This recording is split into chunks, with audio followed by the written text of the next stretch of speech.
All right. Hey, everybody. We're here with the Small Business Virtual Town Hall meetings with the Lieutenant Governor, Dan McKee. Take Hi, it away. Ben. Take it away, Governor. How are you? I'm very good today. I just got a message from Mark. He thinks he's going to call in, but he can't call in. He has to be on the panel, right? He does.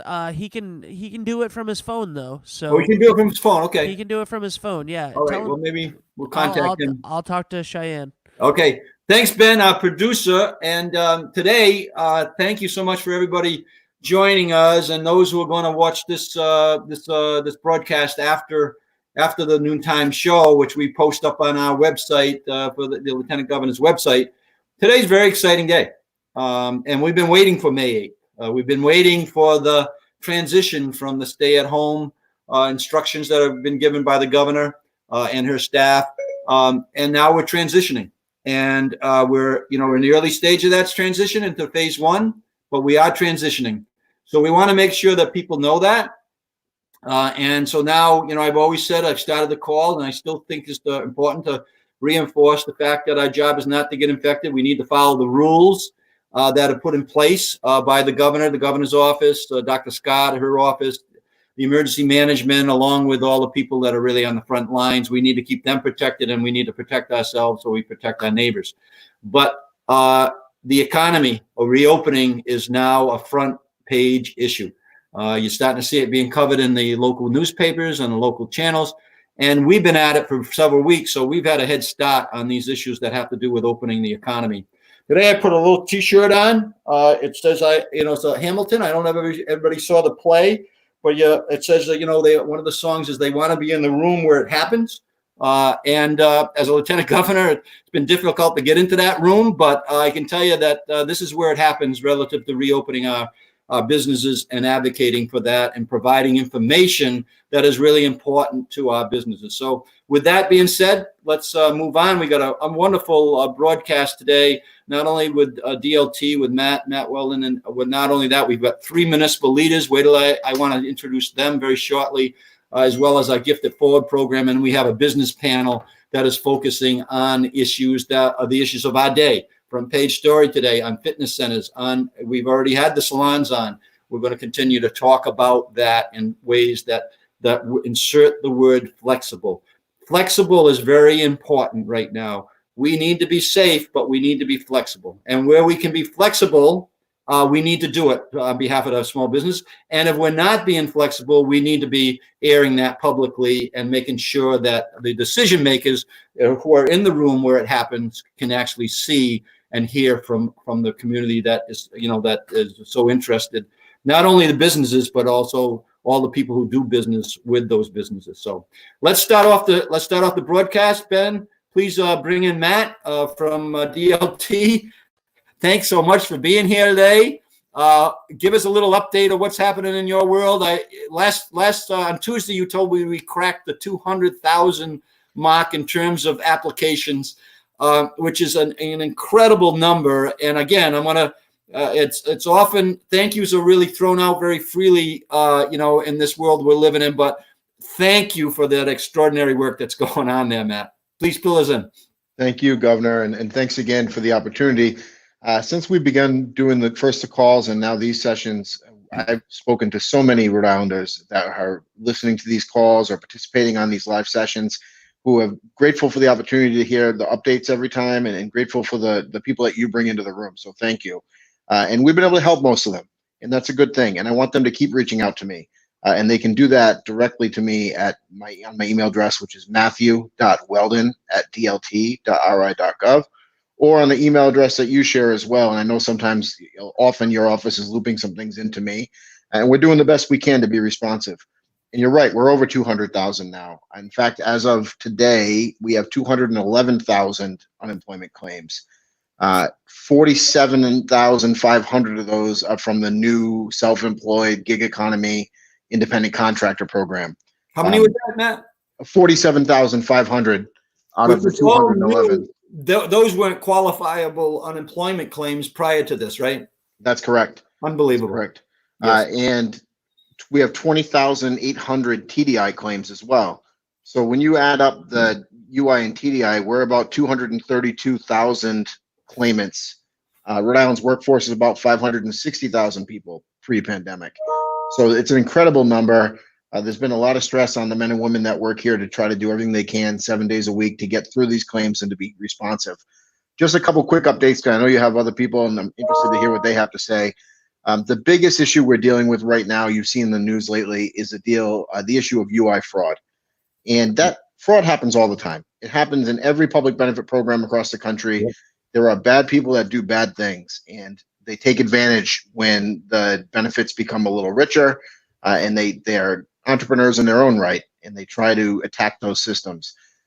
We're dealing with a fair bit of that right now. The good thing is we're partnered very closely with Rhode Island State Police, and we are taking it very seriously. That has led to the development of an email box that I've shared before, but I'll share again. That is dlt.investigations@dlt.ri.gov. And I know the state police have also put out their own information through Twitter and on Facebook, and you should also follow it, whatever advice that they give.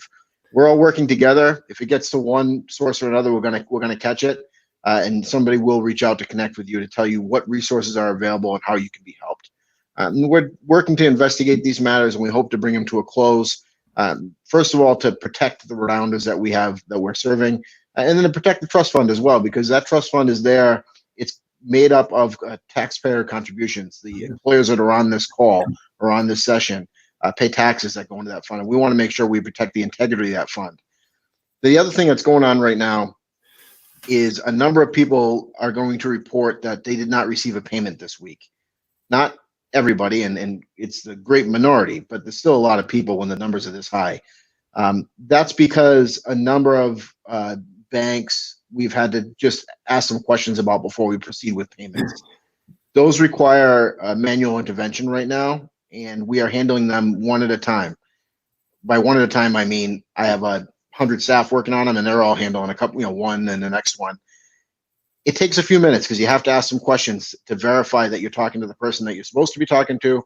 When that's over, we're able to release that hold and get that payment out. I've been doing it myself when I have the opportunity. A lot of people here are doing it. Please be patient. It will happen. If a week gets by and you didn't get paid, we'll catch you up with 2 payments next week. We hope that doesn't happen. We're working to try to get that taken care of immediately. And the last thing I'll say is we've been talking about extensions for a while. Extensions are available from the federal government when the economic conditions require that there are more weeks of unemployment than the traditional program provides. Usually there are 26 weeks. If that's not going to be enough for people, the federal government will at times add weeks. They added 13 weeks. The good news is that we are bringing those live this weekend. So if anyone had run out of benefits, meaning they paid all the credits out of their account, we're going to be able to get them certified very soon. And if it's not by Sunday, it'll be sometime during the week next week. That means they'll get back on the benefits and get paid back to the beginning of April with the extra $600 for each week. That's a good thing. That was the last piece of the puzzle we had to put together from the new Federal CARES Act. It's done now. That's a great thing. Other than that, we are just here going through this slog every day, trying to be responsive. Yeah, so if there's any questions out there that you're online, you can certainly type them in, and Ben will get them to us. But has there been any questions, Ben, for the director? So Director Weldon, we did have some people asking where their unemployment benefits were, and you just clarified that. Some people have said that they were receiving them fine and then not this week. Is there any difference with what you just said and why somebody would have received it previously and then not have received it this week? Would that still be the same mess up with the bank? There could be a dozen reasons why that's the case, but it's probably what I spoke about. And what I would do is urge all of those people to go, if they haven't already submitted one of the requests on our website, go to our website. There is a form in the middle of the page that allows you to fill out and say, I didn't get paid is one of the options. I usually do, and I didn't this week. That will put you on our work list, and we will get to you. It will definitely not be today. It probably won't be this weekend, but as soon as we can, early next week, someone will contact you, ask you some questions, and get you paid. And Matt, let me just, because I know we had an example of this, and I'm sure there must be more. There's one, there's several. You said there was over 40,000 people who are, sole proprietors or independent contractors that are new to the system. And I know that one of the people that I was speaking to this week didn't understand they had to re-up every weekend. That's correct. So I just walk, to spend 20 seconds, walk people through Sure. that. There's and in fact, we're heavy on the small business community on this call. So I'm sure that a number of people are not realizing the mechanics that they need to use because they've never been on unemployment, at least the recent past. Also, Sure. Lieutenant Governor Joe is on now. Great. Thanks, Joe. Hi, Joe. I haven't seen you with beard. Anyways, Matt, yeah, speak to that. See me with a beard. I love it. I shaved before I came on. No, next week, no shave. No shave tomorrow. And for Matt, I'm not going to shave till we have the show There next you go. When you apply for unemployment insurance, that is essentially like telling the state that I need this assistance. Here's who I am. You provide all your information. We get it, and we establish a claim for you. Then you need to go in once a week, every week, and either online, and you can do it right from the DLT website, which is dlt.ri.gov. There is a piece that's called UI Online, and that is a self-certification tool. Or you can call, and there's a number that's posted on the website. There are actually a couple of numbers now that will bring you to a very similar tool. What that is, it's like saying you were out for a week. So imagine that unemployment is like your job at this time. You go the week's behind you, and now you say, I'd like to get paid. So you go in and you tell us, I'm still out of work. I haven't made any money, and I still need this benefit. And I am who I say I am, and everything that I've been doing is in accordance with the law, basically. It's one page. You hit submit. It will go through and process a payment for you, which will get there within about 48 hours. You have to do that every week. And if you don't do it and you miss a week, that will lock you out. So it's once a week you request your payment. Yeah, thank you for clarifying that, Matt, because I know I had one or two, and that means there's many people. And I think there's going to be potentially a number of businesses who thought that potentially when the stay-at-home orders were lifted and kind of like the reopening strategy was going to happen, they may have been holding off. So they may find out that they're not an industry that got to open up. And they may need, I think you may get a handful of people who have been waiting and hoping that, they were going to be included in the first round of reopening. But I wanted to introduce Joe Rodeo. Joe, you're hearing his voice on all these calls for the last couple months. Joe is someone who helped me a great deal when I was a mayor, him and his dad. And helped me with a number of issues, the municipal issues. And Joe has been working in my office since I've been in office as a reference for legal matters. And so Joe, I want to just introduce yourself a little bit about your business, a little bit about yourself, so people can kind of connect. And by the way, the beard is not normally there, but I just want to let you know that. But it's a good look. Good look, Joe. You got a good look there. Sure. Thanks, Governor. Appreciate it. Thanks. Just happy to be on and serve as a resource in these unusual circumstances. We've got a situation where the governor has really the needs are directed towards these small businesses and the resources that they're seeking and answers and to the questions that are being asked. So have had an opportunity to advise private businesses and governments and government organizations, municipalities, over the last 10 and change years. So just happy to have the governor be a leader in this small business conversation and just be able to be a part of it. If it's all right with you, Governor, just while we have Matt, and this may have been something, and I apologize if we're repeating something, Matt, but the federal guidance on the supplemental benefit, the $600, I believe states that is a federally funded benefit. And so those benefits will not be charged to the employer account in the future. So at least that balance of the funds will not be charged to these small businesses. Am I correct about that? That's right. So all of the benefits at the moment aren't going to be charged to the employers. However, they are going to be charged to Rhode Island's trust fund. There are a couple pieces that are going to be pulled out. One will be the first week of unemployment is going to be pulled out and charged to the federal government. Two are all of the $600 stimulus payments are going to be charged to the federal government. So that's good for our trust fund. It's good for Rhode Island employers. Great. Thank you. Yeah. And the trust fund is what leads to the calculation ultimately of what the overall businesses, regardless of their specific experience, get charged. So, we've got some at least predictability for them in that regard. So thanks, Matt. And Joe and Matt, that even reinforces the reason why if you've got a PPP loan, you need to get the people off the unemployment and onto the payroll.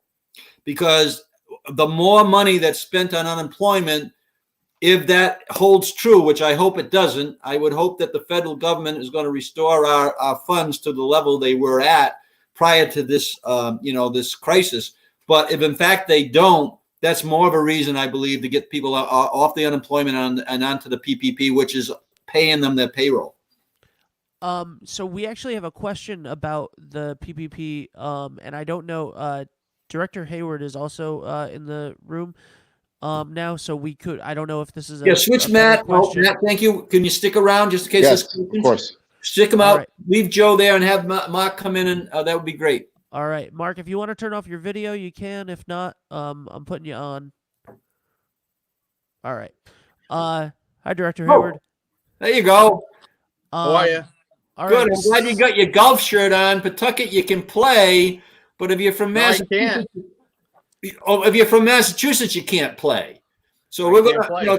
talking about golf. And flexibility. There's something to put on the table so these businesses don't go out of business. Let their memberships play like they do in New Hampshire. I'm not putting you on the spot, Mark. That's my own personal editorial. No, I really do think that they need to relook at that. There's a lot of people who live right over the line in Seekonk, and I think it's tremendously discriminatory that we can't play. And it's we need outlets. There's no question about that. Perhaps I can engage Mr. Rodeo to file suit so that we can move forward on this. But I'll tell you, Mark. A little conflict there. That's what I'm talking about is flexibility and very controllable things that are controllable. We should be doing when you talk about adding another 50, 60 people onto 78 acres over a 10-hour time frame. This is very controllable, and we need to recognize that. Yeah, I agree. We need to be realistic about certain things, and sometimes the arbitrary and capricious decisions really don't go very well. Yeah. So do you have a 1 minute update on the SBA that you want to share, or you want to get right into the questions? I can tell you that they are continuing, although there was some information that was put out that they decreased the maximum idle loan down to $150,000. I know that there has been a lot of discussion about that. I had a call this morning with the congressional staff, and some people are not happy about that. I don't make those decisions, but we're up to 374 approved idle loans, and I'm sure we have thousands in the queue, to be very candid with you. So hopefully that'll move along. PPP is going along really well. I mean, there are some hiccups and there's some glitches and there's some issues out there. People who had the wrong amounts put in. If we can change it before they disperse, that's great. If they disperse, it becomes more of a problem because they can't go into E-Trans servicing and to update those. So we're telling people, make sure when you get your disbursement that it's the correct disbursement based upon what you put in. Everybody's asking about forgiveness. I don't know what forgiveness looks like yet. It's difficult because all we have is what's on the Treasury website, and we have not got updates on that. There was one small portion in there saying that if, and this goes to what Matt and I have been talking about for a long time, if you're called back and you don't go back, then they're asking for, under the rule, to document that, and that will not be counted against the small business owner, provided that you have called back that individual. They have declined to come back. You've notified the Department of Labor and Training, and you have some evidence of that, then you will not be penalized. You will be forgiven for that. And you can bring other people on if you want. So that's basically the update, Governor. And I think we're in fairly decent shape. And I know you have some PPP questions. Yeah, I might have a couple. And then one of them I had, though, is for you directly is, if somebody applied, there's still some funds left on those PPP loans, correct? There is $130 billion still left. So somebody who applied 2 weeks ago at a bank and they're not in the queue yet, or haven't been told they're in the queue yet, is there something wrong there? Yes. Yes. So we either need to change their bank or call the bank up and say, there's money available and this guy's been waiting and he's not, you know, we're getting some people who are deemed declined for certain reasons. They don't have payroll and that type of thing, but they still should be notified that they're in the queue, right? Yeah, I mean, we're more than happy to talk to them. If they can give Good. us an EIN number, we can go in and we can look to see whether it's actually in the system or not. I mean, there's a lot of things that I can see nothing on the disaster side other than loans that are funded. So I can't see the queue. On the PPP side, we can go in and I can see, is there a loan? Is it in process? Does it have, sometimes it'll say needs additional documentation. It really depends on what it is, or it'll say funded. And then we can say, listen, you need to go back to your bank. Here's the loan number. You need to ask them, you know, what the situation is. We'll have him contact your office and we'll set Sure. that up, Mark. He was actually a guest on the show here. And I think what's happening a little bit too, is not necessarily, it's the inexperience in a lot of ways. This is new experience. Even like the new people we just talked about, Matt, that are collecting that have never been able to collect before because they're sole proprietors or independent contractors. A lot of them didn't know that they need to renew it every week. You know, the benefit every week. I think the same thing is here. So I'll get them in contact with you. Ben, you have a question? The other thing I want to jump in here and I need Matt because we had a couple of people call and said, oh, I can get a PPP and I can also collect unemployment. Matt, I don't think that's correct. Hey, Mark, if they have the PPP and they themselves are on payroll or using it as payroll, then they would have to report that as earnings whenever they certify for their weekly payment. That's the process I explained a few minutes ago, Governor. Okay. One of the questions is, did you earn any money last week? And if they're being covered on PPP, they should report whatever their weekly share of that is, which will probably kick them off from being able to have a UI benefit for that week. That's what I'm thinking, Matt. And somebody said, no, we can. I had two banks come back at me and say, they're saying that they can do both. And I'm saying, no, they can't. So, okay. Thank you, Matt. Appreciate that. Yes. Thanks, Matt. The question that I had was, if somebody was collecting unemployment and then their employer got a PPP loan and they were able to work for the next 8 weeks, but then their employer had to furlough them again after the 8 weeks for the PPP ran out, are they allowed to go to refile for unemployment? Yes, and there are two ways to do that. One way is to do it as I just explained it, which is each week, if you're being compensated by the PPP loan, just put in your earnings. And even though you won't get an unemployment check that week, that'll keep you active with unemployment. Right. The alternative is don't do that. Stop requesting a payment every week.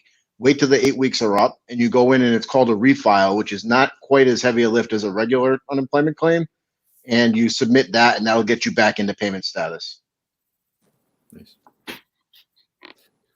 And that's what we've been trying to tell people too. And I know there's some confusion there, but every time I get people who are have a lot of questions about unemployment and people not coming back, I send them to Matt. Okay, that's what I'm here for. We do too, but and I know the hospitality industry is being hit really bad, and I know, Matt, you've been trying to respond as much as possible, but they got to bring people back. The other thing that I just, that we talked about was if you're bringing people back and they were making $100 for wage and then $800 in tip, and that's what you filed for PPP, that's what you have to pay them every week. I mean, that's the corresponding numbers. And we had a couple of situations where in the hospitality industry where they decided that they were going to bring them back, but they were only going to pay a minimum wage. Now they're under the PPP rules, you're less than 25%. So now you're not going to be eligible for forgiveness because you're not paying those individuals properly. So FYI. Yeah, it goes both ways, Mark, right? Being fair with the employee, being fair with the employer. I mean, that's only fair.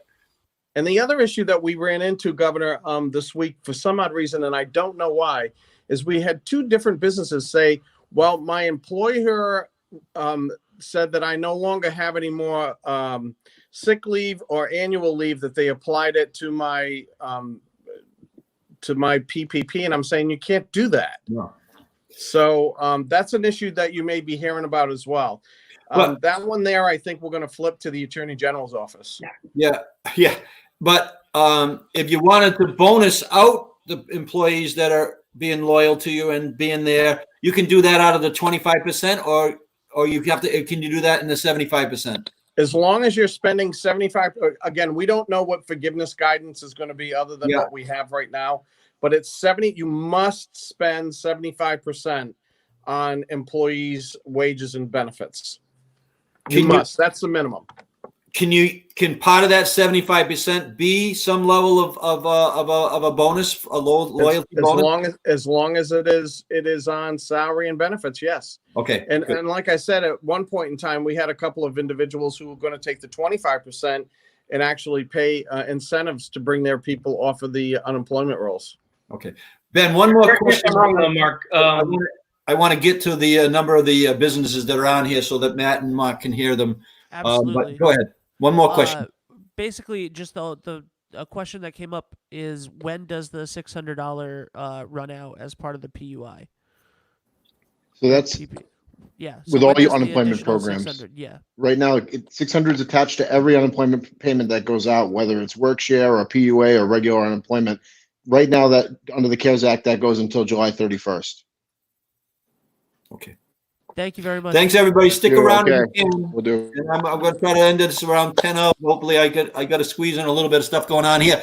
Joe, thank you for being here. Joe Rodeo. I just want to just say one thing that we've been highlighting from my own personal point of view, people who are working in our office. Joe is one of them. I've had Rosa on a broadcast on Wednesday nights. Ben, I had Cheyenne on the other night. Joe, thank you very much for all the work you're doing, and we're going to pull in shortly one of our municipal leaders that actually is on our staff as well. These are the people who are doing the work, guys. I'm just the figurehead. I'm the guy that's not in the room where it happens at the moment, but we're going to try to make that happen. Okay.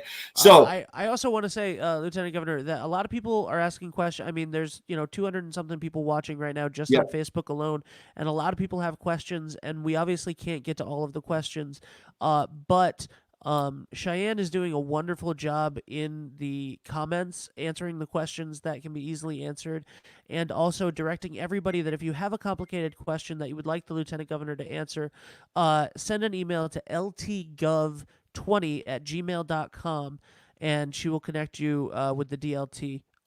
So beautiful. That's I just wanted to say that, and now we can move to the Gift It Forward panel. Yeah, Gift It Forward. We're going to give them about a 2-minute run here, so bring them forward. Gift It Forward is a group of trio of the three amigos here that I really have got to give shout outs to. But the Gift It Forward program is a portal for small businesses.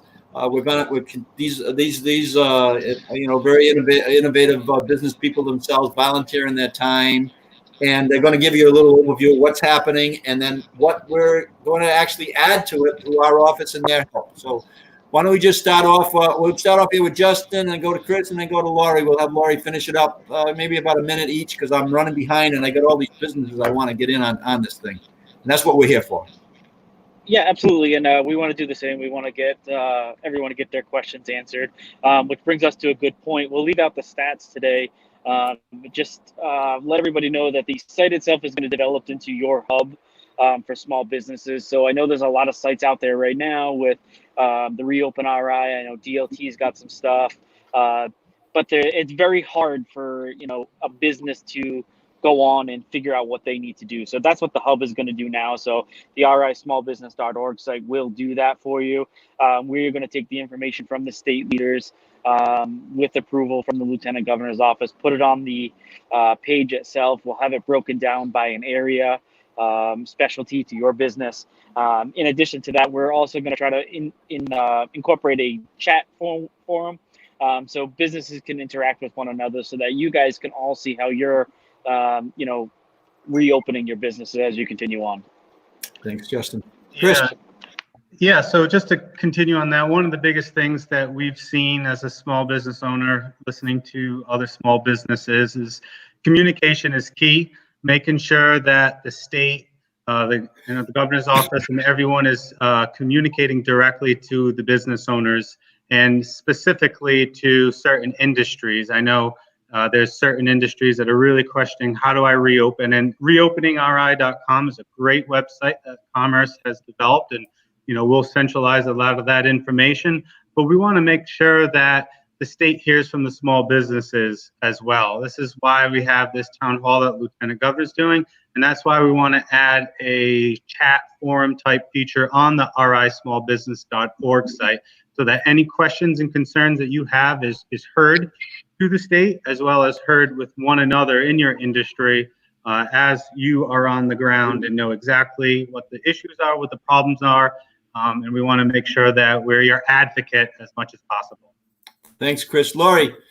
Hi, I have nothing to add. So I think the group is amazing. We're trying to get all the communications consolidated into this hub for small business, and we're working 7 days a week to help you guys, and we have our own businesses. So we just want you to know that the Lieutenant Governor's office is working with us. We're a great team, and we're actually having some fun. So yeah. I just wish everyone the best. Yeah, well, you three of you are unbelievable. I refer to this as extraordinary work. You're an organic, nonprofit executive board helping out small businesses. So I can't say any more about that, but I would say that as we go to this virtual platform that Ben's helping us produce, and also that Caswell Cook, who's going to be on the municipal panel shortly, has introduced us to, we're talking to a far broader audience than just our phone calls. And so I would expect that we're going to hit a lot more customers. Go to rismallbusiness.org, shop at one of the links that are there, several links. Lori has one as well. Give our small businesses business right now. They need it, and they're going to appreciate it. And there's a lot of goodwill in our community as being generated by these three business owners right now. So Thank you all. We'll have you back on Tuesday, and we'll keep up the good work. We'll stay in touch. Sounds good. Thank you. Yeah, Thank you. Thank you. All right, Ben, I think that we're bringing on the municipal leaders now. Hopefully they're in the green room. There's Westerly. There's the town of Cumberland. There's the town of Johnston. Welcome, everybody. I just want to start by saying that when I get to rub elbows with municipal leaders, it brings back a time when I was a mayor and working with Joe's dad in Johnston, and Joe Palestina is the vice president of the town council in Johnston, and Craig's the president of the council in Cumberland, who Craig actually works in our office. Another highlighted individual that has been working with us. Caswell has been like this unpaid employee since I've been in the office, but down in town council in Westerly working with the Misquamicut Business Association. But I put my municipal hat on. My message to the people out there is rely on the municipal leadership is going to make a difference in terms of the way that we reopen our economy. We, as a municipal leader, a former mayor, former town council member as well, we have a great deal of say on what happens in our town relative to the way that we operate our town.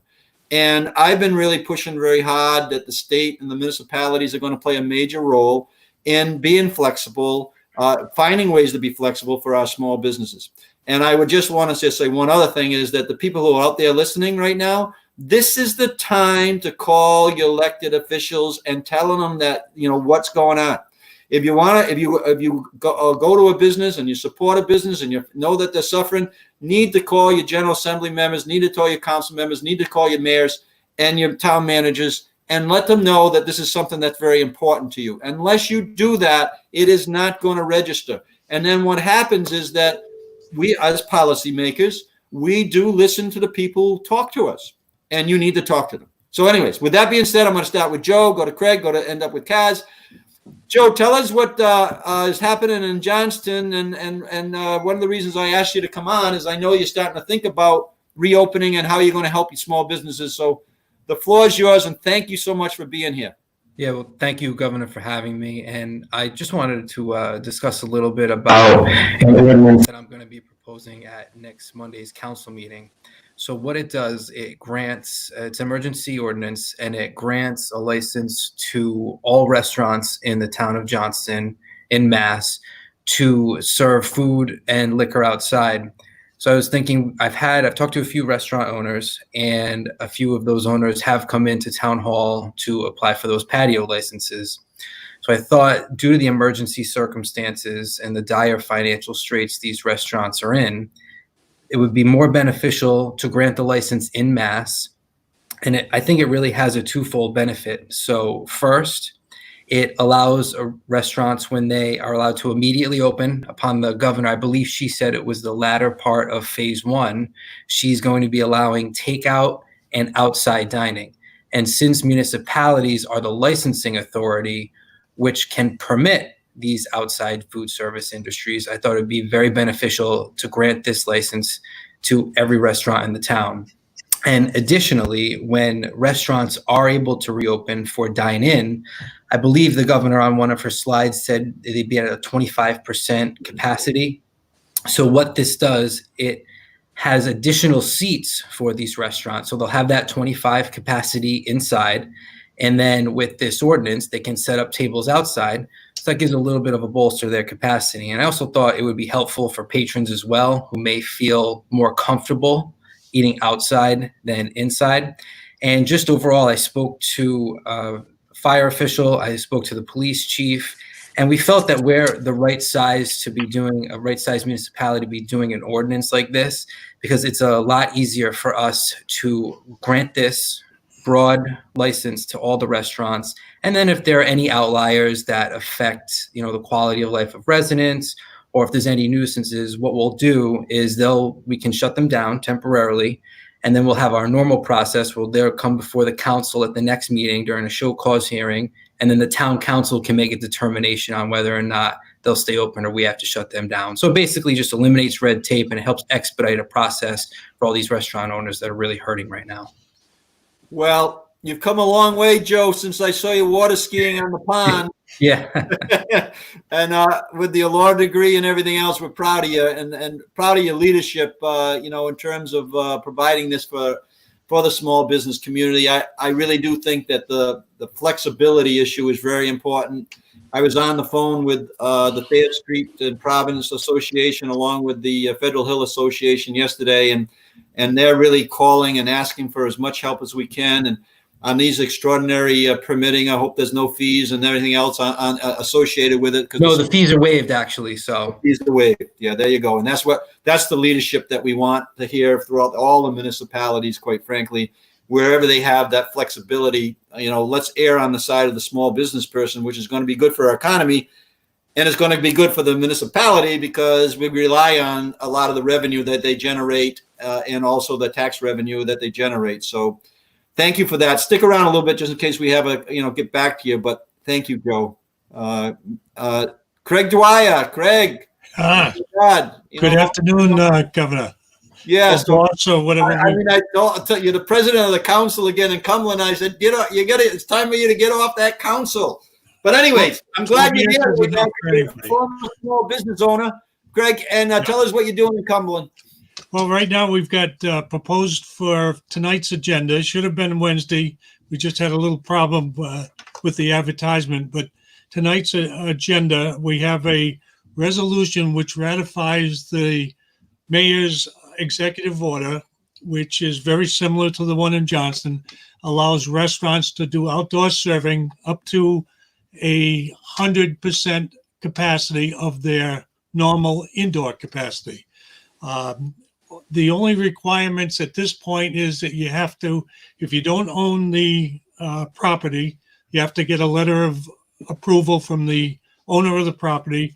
You have to get a approval by the 3 chiefs in town. Our town is police chief, fire chief, and also the rescue chief. And then automatically the clerk will issue a license. There is no fee for it. It's extended indefinitely at this point. That's why the resolution on tonight's agenda. But it's going to allow everybody to serve a little bit more. I hope the weather cooperates, but nonetheless, I know that some of the restaurants are proposing tents, and some of them just open air markets. Some already have, but I think the key here is that any restaurant that was in existence. We used to have, really, it was associated with a liquor license, and it was more related to that. But again, we have the safeguards so that the town clerk will notify the council of all these licenses. And if we get anything the next council meeting, or for that matter, a special council meeting, we'll just take care of any problems that come along. So, yeah, and I think that one of the things is, look, I'm calling for flexibility, but flexibility also brings responsibility. absolutely. The business owners need to be responsible so that they are following the rules that you provide to give them the flexibility. And I believe that if somebody breaks those rules, there should be more than a slap on the hand, because then they're impacting everybody else that you're trying to help out. So, Craig, thank you so much, and thanks for the leadership you provide in Cumberland. I know you did it when I was mayor, and also when the work we've done with the Boys and Girls Club, and on and on and on and on. So I just want to introduce everybody to Craig Dwyer, who's in our office, and he's been part of our team since day one, and he's working every day with us to try to help people out. So, Craig, thank you very much. Appreciate it.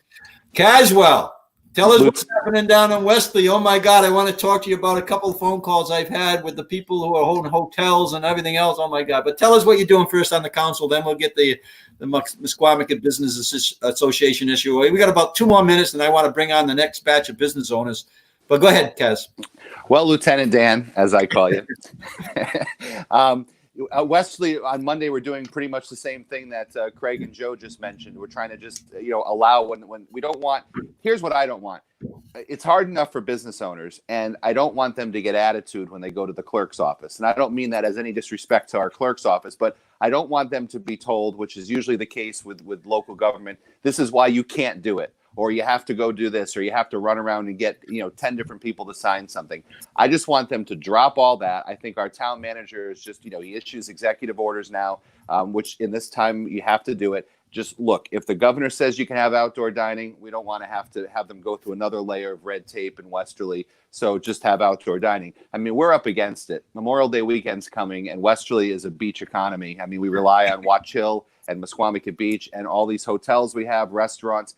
We don't know what we're doing because we're not given necessarily clear direction. And obviously a big thing for us is going to be to find out what's going on with the state beaches, because as they go, so will the rest of our town. So it's definitely nerve-wracking for a lot of us seasonal business owners. And we're just working as hard as we can at the council just to get out of the way, I think.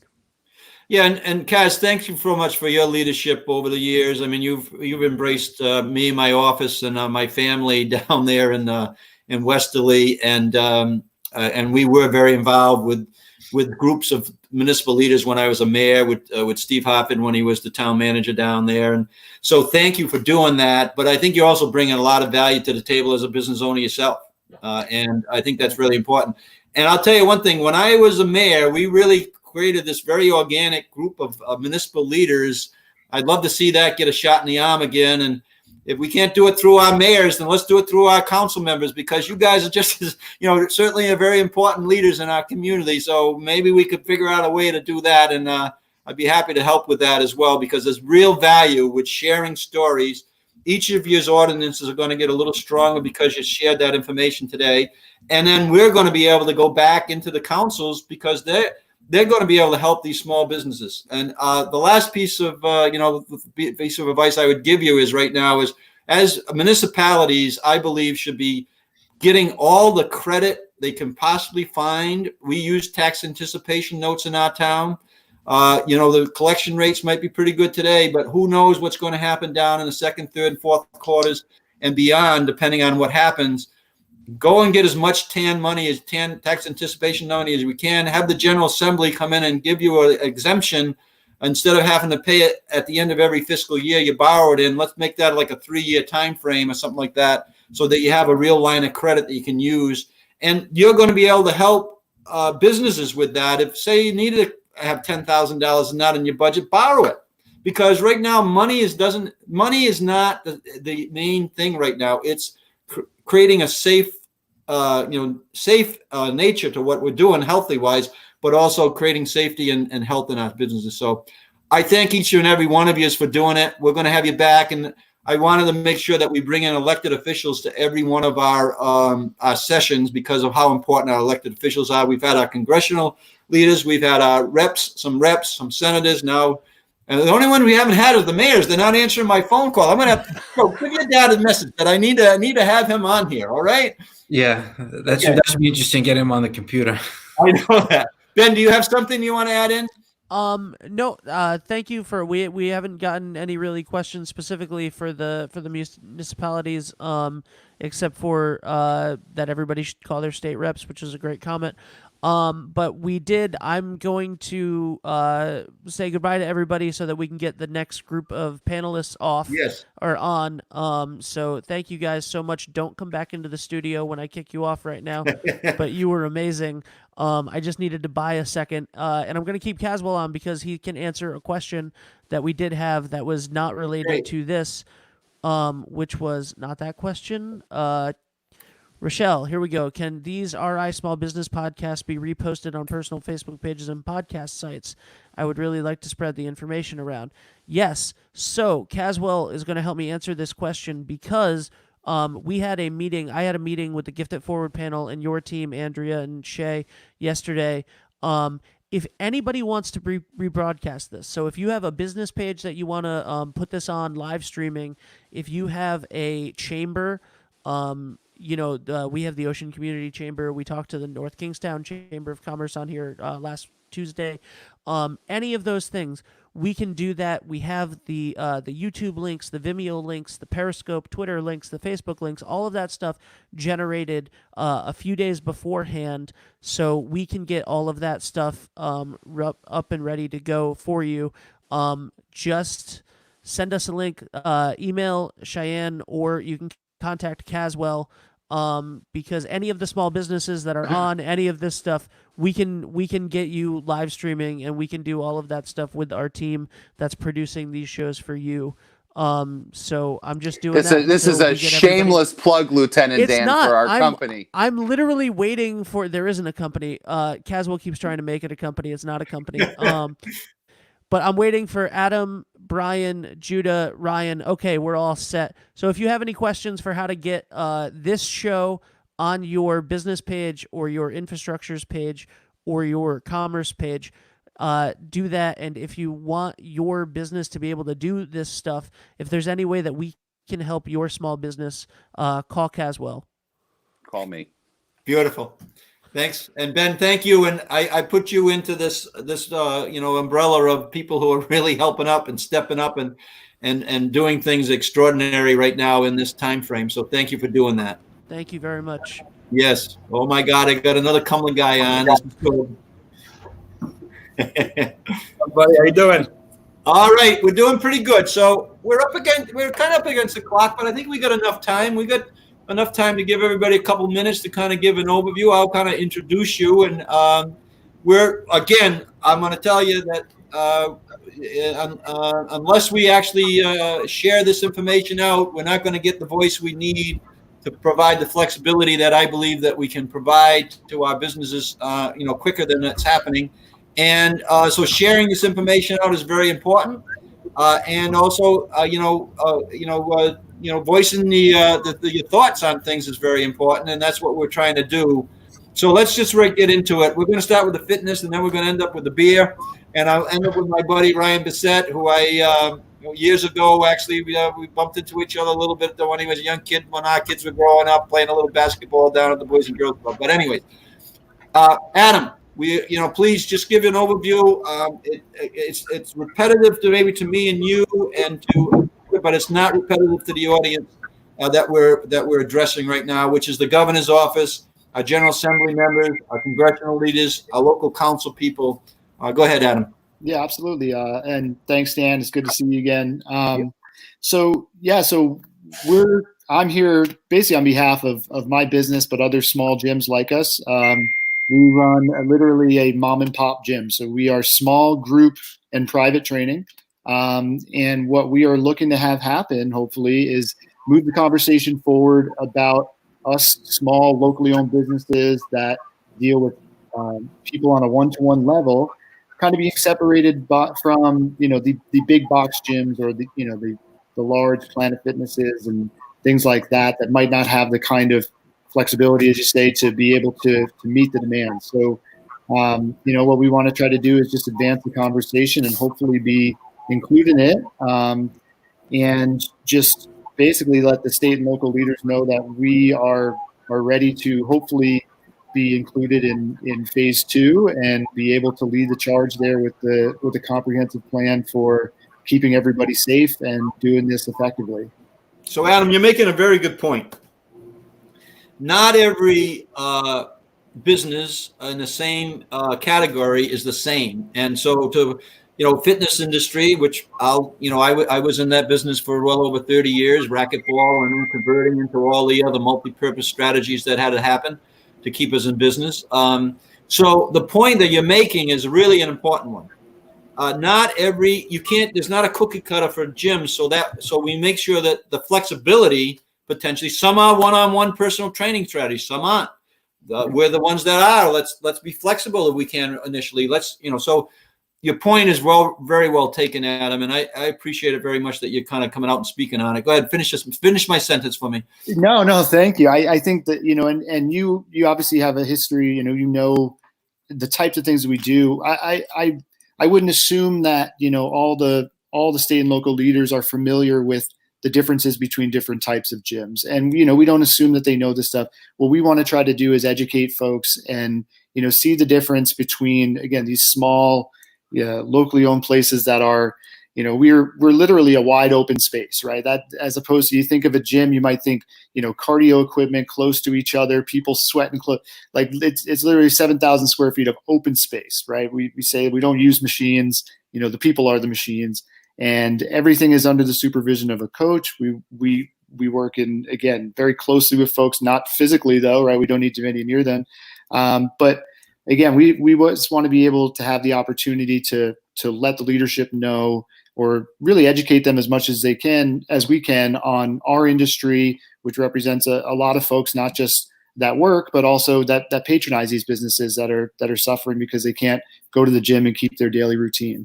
And what we want to do, Adam, is we want to give everybody a voice so that they can talk about their particular, business, their particular the format that they use, and then shape out a strategy, whether you are a more of a cardiovascular with treadmills and that type of thing, or whatever it might be. So that we listen to that each club or each fitness center has a different perspective on how they deliver their fitness, and we want people to know that.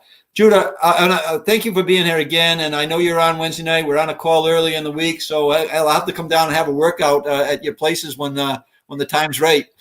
Yeah, definitely. Would love to have you come in. So to piggyback what Adam said, we control most of the variables when people experience a workout at our facilities. We control what equipment they use. I don't know, like if somebody comes in and works out a piece of equipment, we have it set up so that equipment, as soon as they're done with it, stays in place and it's sterilized. The floor where they're working out is sterilized and disinfected. And we have control of the flow of the dynamics of people entering the building, people leaving the building. We have control of the complete experience. Like if a retail establishment is like, it's 300 square feet per person, I believe is what the governor is allowing, we can easily conform to those guidelines, or if the guidelines need to be stricter or whatnot, we can even adequately space out the equipment and the entire experience. Also, like the main thing which is happening now, the longer that this goes on, motivation of people working out at home by themselves without the community, because humans are communal beings and they thrive from community, is the physical health is going to start deteriorating. And mental health has already started to deteriorate. And those two things are going to lead to more, more issues long-term down the road. And that's concerning to me.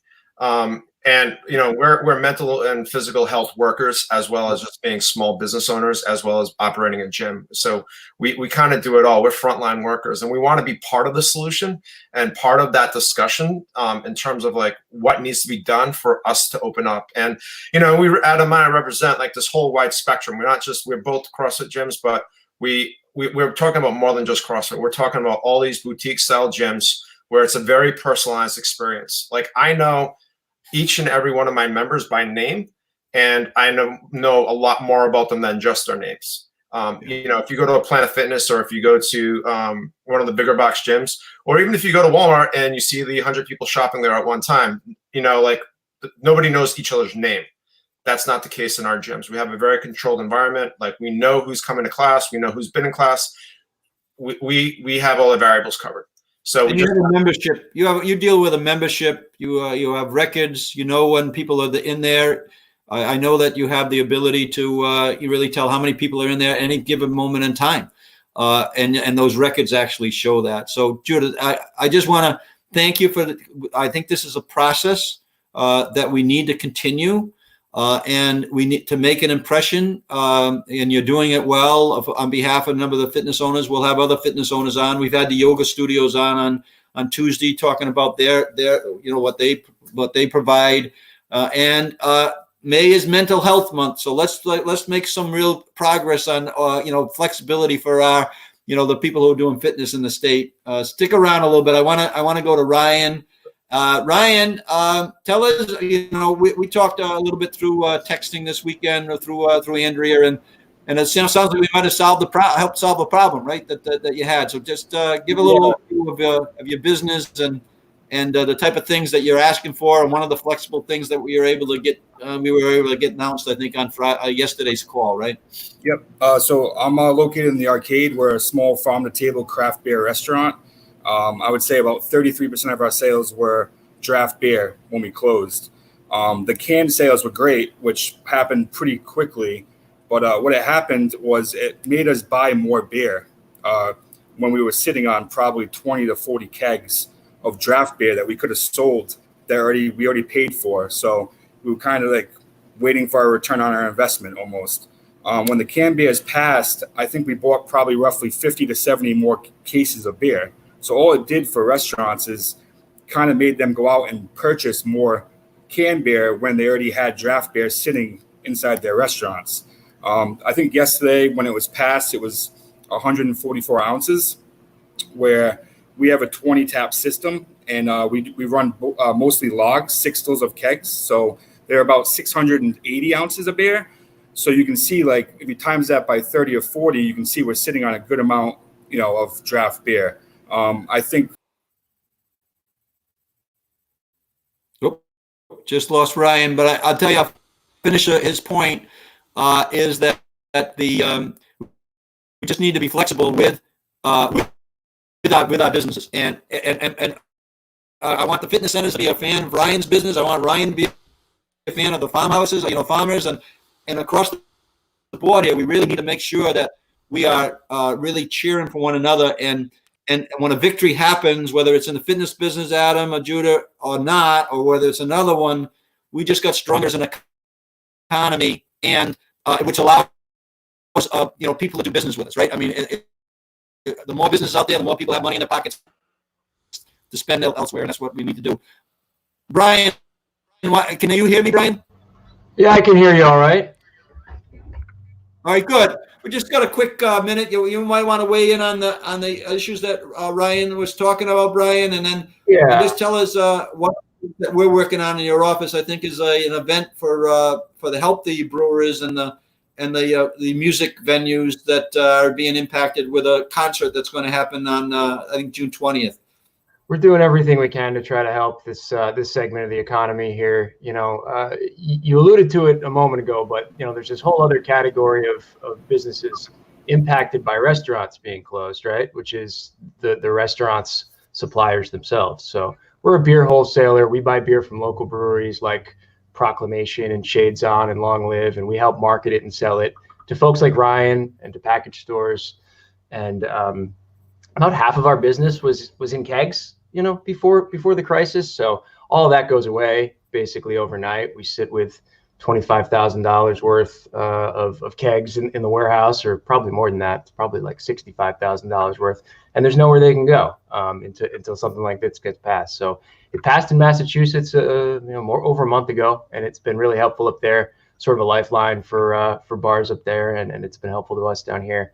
And yeah, we've got some folks here working on a music event that'll hopefully help support people who are struggling in this channel and in channels adjacent to it. Yeah, we appreciate that. That's going to happen June 20th, and we'll give more information as we go on. But yeah, we're coming up on the hour. But I just want to thank everybody there. Let's get support. By the way, the fitness guys are like the rock stars of these things. All of a sudden, when they come on, and the amount of people actually watching the viewership actually increases. So we'll have to have you back because we got to keep on building this viewership. Thanks, guys. Thank you very much. My Thanks pleasure. very much. Thanks. Yeah. Thank you. Good to see you. Yeah, thank you, Adam. So, Ben, I think that we're up on the hour. I'm not going to be able to bring anybody back at the moment, but I think any questions that are coming up, we'll try to filter them through, and we're pretty good, right? Absolutely. I'm just trying to find Cheyenne's. Okay, here we go. Yeah. So I just want to reiterate, because most of the questions that came in the second half were questions that were addressed in the first half by Director Matt and Mark, and from the SBA and the DLT, and that was about unemployment benefits that didn't go out this week for some people, why they wouldn't have gone out, and the different ways to do it.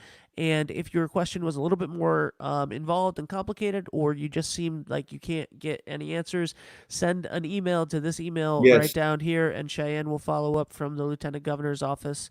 And you guys are doing absolutely everything you can to help everybody that you can. So thank you very much. Yeah, thanks, Ben. We'll wind it up, but I think of those personal issues, that send us and we'll follow up on it for sure. I just wanted to say thank you again to everybody that's helping really move this forward. I know there's media listening on here to delivering the message of how important our small businesses are to our state is a very critical point this time. I'm very pleased that we're heading into a reopening time frame. Like I said, I wore my Hamilton shirt today because it's difficult for a lieutenant governor to get in the room where it happens. But by having support from all the small businesses and the municipal leaders and SBA, Mark, and DLT and others, it does put us in a spot where we can influence what's going on. So let's stay participating. Let's stay safe. That's the most important thing. We can't have the virus increase. So we got to follow the social distancing, the mask, washing the hands. But we also can't, survive as a state unless our small businesses reopen. So we want to make sure it's flexible. If we can sell draft beer, let's sell draft beer. If we can have members from outside of state that play at a golf course and keep that facility open, let's do that. If we can get our garden shops to compete equally on equal footing field with our garden shops in Massachusetts, let's do that. And if you have identified areas where you can see that there's an unlevel playing field and we can do more to be safe in the way that we reopen our business, we want to hear about it. 222-2371. You've seen the email address. And thank you all for participating. We'll be back on Tuesday and Wednesday night. We're going to have a special feature. I got 2 lieutenant governors coming in, one from Michigan, one from Delaware. We're going to talk about what reopening looks in their state. Thank you so much. Have a good day.